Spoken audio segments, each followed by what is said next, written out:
na dapat iwasan at gawin sa pag-upload ng Reels video. Kung mag-umpisa ka pa lang sa pag-Reels, i-check niyo po muna ang inyong mga Facebook account. Baka may mga violation kayo dati na hindi nyo alam. I-check niyo po muna. Kung ang gagamitin mo ay Facebook profile, i-check niyo muna ang inyong account status or ang inyong help and support. Baka meron kayong violation dyan. Kasi kung may violation kayo dyan, masasayang lang pang effort nyo.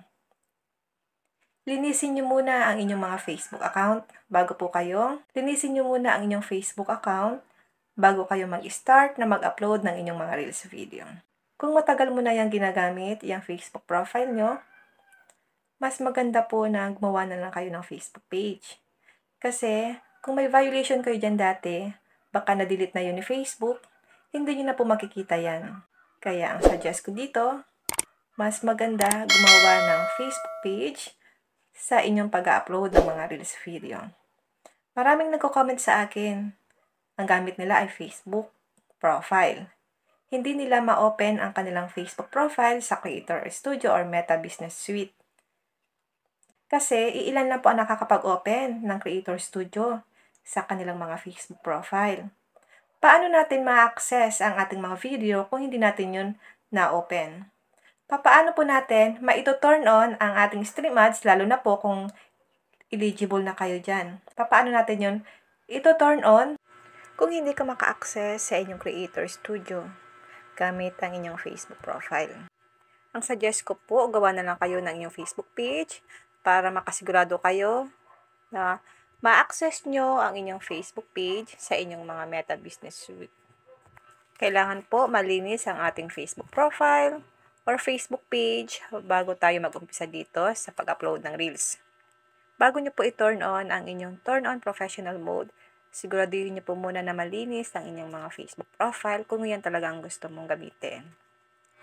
Kasi kung marami ka ng friends dyan, instant followers mo yan once na tinurn on mo ang inyong Turn On Professional Mode.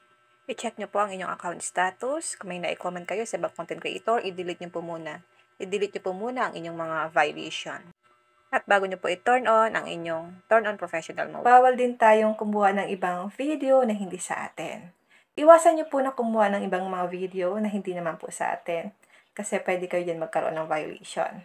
Na milyon-milyon ang views niyan, hindi mo pa rin yan mapapakinabangan. Kasi, hindi naman sa atin ang video. Kailangan po ikaw talaga may gawa. Ikaw ang naghihirap sa paggawa ng inyong mga video.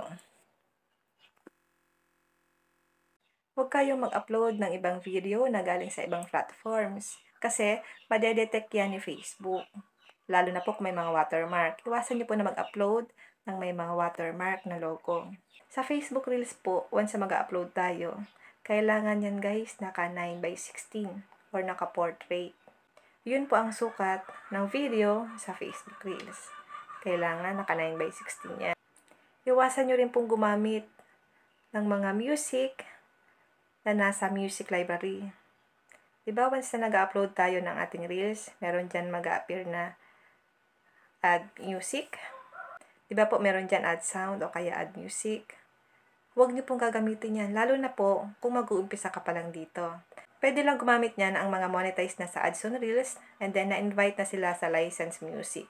Minsan nga kahit na na-invite na sila sa licensed music, nagkakaroon pa rin sila ng copyright music dyan. Kaya tayo na nag-uumpisa pa lang, iwasan niyo po muna na gumamit ng mga music sa Facebook Reels, sa music library. Huwag muna kayong gumamit ng music. Mag-voice over muna kayo o kaya yung boses mo talaga, wag mo na siyang lagyan muna ng music. Para maiwasan natin dito ang magkaroon ng violation or copyright. Yun lang guys. Sana po may natutunan kayo sa aking video.